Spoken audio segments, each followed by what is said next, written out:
California Democratic Congressman Adam Schiff. He is the ranking member on the House Intelligence Committee. That was fascinating to hear this during this briefing, Congressman, that this was an operation carried out by the book. Protocols were followed, and yet, as we now know, two hostages, Warren Weinstein and Giovanni Laporto, now dead. So what does that tell you about the protocols? Well, initially, if the protocols were followed, actually, that's one of the questions we're going to have to analyze in the intelligence committees. Were they, in fact, followed? That's certainly the initial understanding of the administration. If they were followed, then, we're going to still have to ask the hard questions. Does that mean that the protocols are not enough, or does it mean that we're never going to get to an absolute certainty? And even though we had a terrible, tragic outcome here, it's not indicative of a need to make any systemic change. And I don't want to prejudge the outcome of that review, but I think it's a very important one to have. It's one, frankly, that we have continually.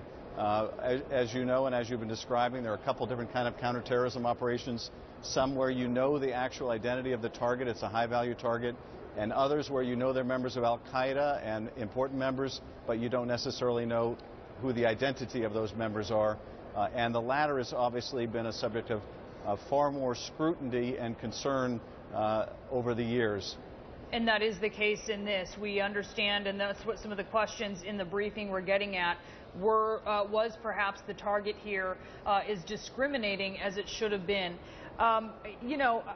When we think about, in particular, this American Warren Weinstein, what can you tell us about where the search for him was? Because we heard from Josh Earnest that the administration had put in a lot of effort to finding him, but still other reports we're hearing say that perhaps that wasn't the case here in recent months and recent years, especially following the trade for Bo Bergdahl that the president really took a political hit on.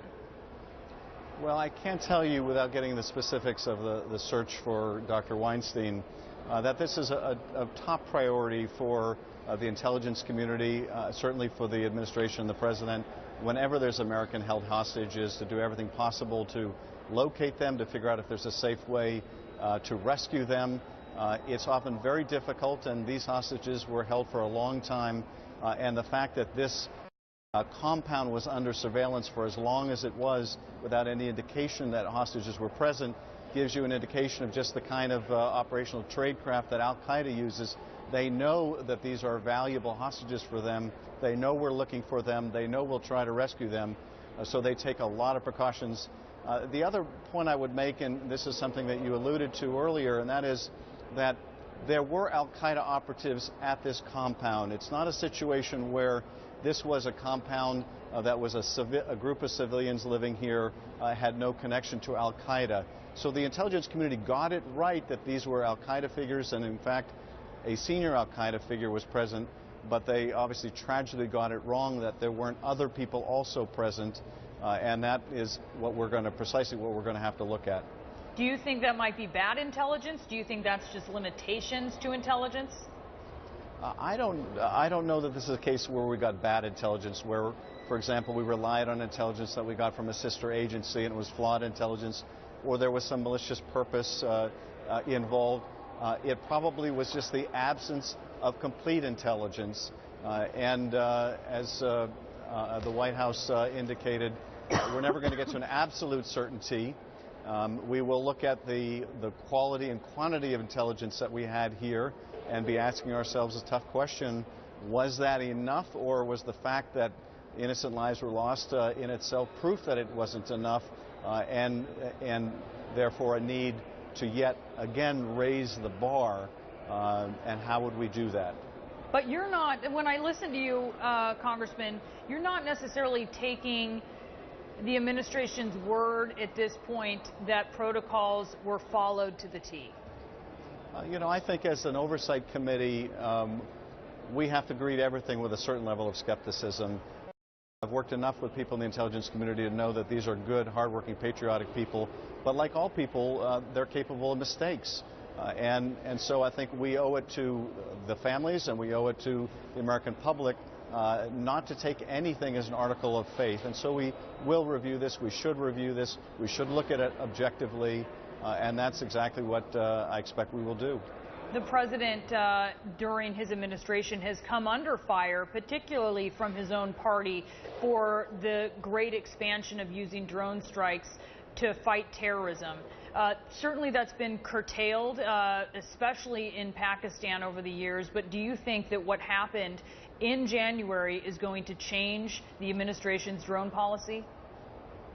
Well, I can't comment specifically on some of the aspects of your question, but I can say that we're going to look at this counterterrorism operation, and it will inform us in the continuing oversight that we do of these counterterrorism operations, particularly when it involves targets where we don't know the identity of the target.